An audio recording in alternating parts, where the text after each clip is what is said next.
10 ఏళ్ళు పదవిలో ఉన్న వ్యక్తి ముఖ్యమంత్రిగా పనిచేసి, కేంద్ర మంత్రిగా పనిచేసి, రాష్ట్ర మంత్రిగా పనిచేసి, ఎంపీగా పనిచేసి, ఎమ్మెల్యేగా పనిచేసి 40 సంవత్సరాలు ప్రజా జీవితంలో ఉన్న వ్యక్తి ఎంత అక్కసు వెళ్ళగలుగుతున్నాడో, ఏ రకంగా మాట్లాడుతున్నారో మీరు ఆలోచన చేయండి. ఇవాళ ఆయన బాధ అంత ఒక్కడే. ఆ ముఖ్యమంత్రి కుర్చీలో నల్లమల అడవులో నుంచి వచ్చిన ఒక రైతు బిడ్డ, రైతు కొడుకు అక్కడ కూర్చుంటే కడుపు మండి, నా కన్న కొడుకు అక్కడ కూర్చుంటాడని ఆ సచివాలయం ఉన్నదాన్ని కూలగొట్టి కడితే, ఇది పోయి ఆయన వాస్తు కోసం అని కూలగొట్టిండు, కట్టిండు, బాగానే ఉంది. ఎవరికి వాస్తు అక్కరకు వచ్చిందే? అది మనకు అక్కరకు వచ్చింది, మీకు అక్కరకు వచ్చింది, నాకు అక్కరకు వచ్చింది, మా ఎంకన్నకు, మా పొన్నం ప్రభాకర్కి అక్కరకు వచ్చింది. దశ దిశ అని 2 ఉంటాయి. దశ బాగుంటే దిశతో పని లేదు.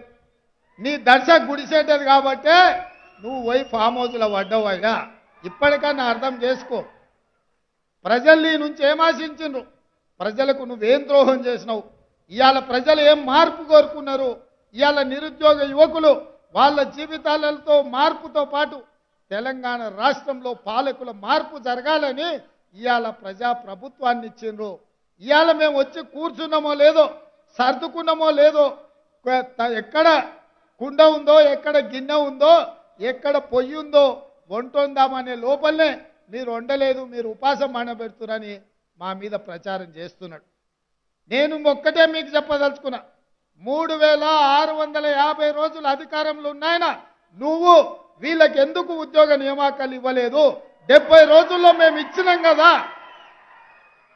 70 రోజుల్లో దాదాపుగా మేము 25,000 ఉద్యోగాలు ఇవాళ భర్తీ చేసినాం.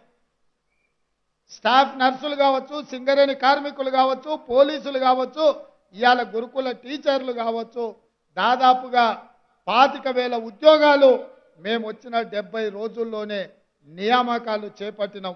ఇవి మీ కళ్ళకు కనిపిస్తలేవా అని నేను వారిని అడుగుతున్నా.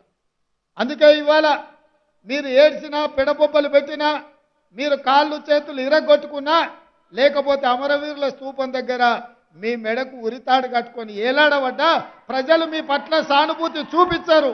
ఎందుకంటే ఈ రాష్ట్రాన్ని కొల్లగొట్టిందే మీరు, ఈ రాష్ట్రాన్ని దోసుకున్నదే మీరు. ఇవాళ ఈ దోపిడీ ప్రభుత్వం వద్దని ప్రజలు మిమ్మల్ని తిరస్కరించారు. ఇప్పటికైనా ప్రజా తీర్పును గౌరవించి ప్రధాన ప్రతిపక్ష నాయకుడిగా శాసనసభకు రా.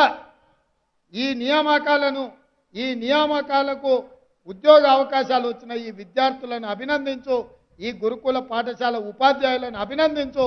ఎందుకంటే భవిష్యత్ తరాలను తయారు చేసి ఈ దేశ సంపదను సృష్టించేదే ఈ ఉపాధ్యాయులు.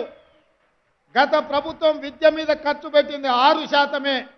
మా ప్రభుత్వం దాన్ని 10 నుంచి 12% పెంచి ఈ గురుకుల పాఠశాలలను బలోపేతం చేసి ఎస్సీ, ఎస్టీ, మైనారిటీ, ఓబీసీ విద్యార్థులకు ఉద్యోగ ఉపాధి అవకాశాలు కల్పించేటట్టు ఈరోజు వసతులను పెంచుతాం.